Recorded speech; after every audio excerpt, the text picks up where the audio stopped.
Hey anne, ey çocuğumu salladı bey. Yar ama sallanı, gülme bile gele. Amma kaka uzatıp ya kolumu sala geleyim.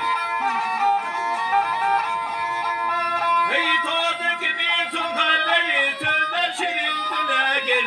Kabili gelin ey dostum, ey sözler şirin bile gel. Gülün zarın istetemeyimin garip bile geleyim. Hey bizim yüzüm soğuk seni, kıyan bakar seni. Altın kum üzümleri, dar gezene bakar seni.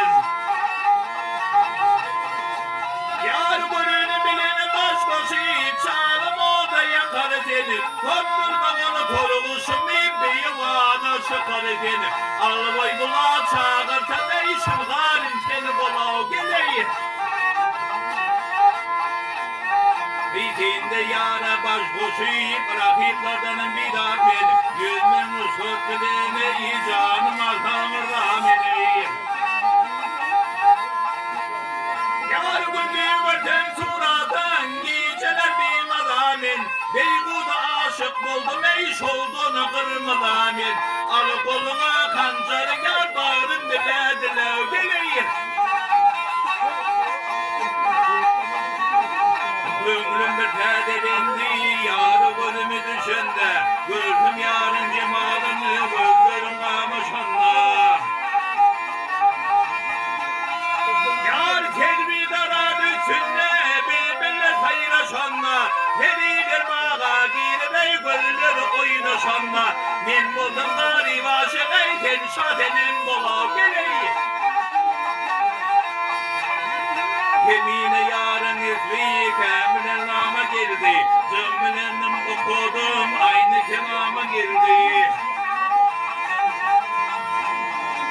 Yar gülüne çıktı gülleri, çenini sarama geldi.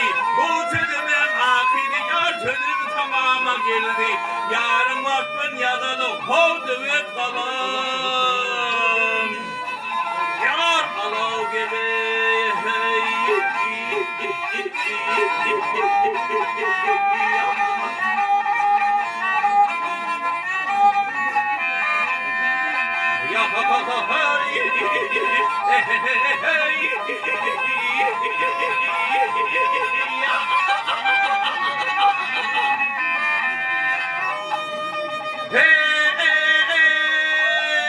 yarım dostun yadalı oldu lütfalım, ala gidi, ala gidi, ala gidi.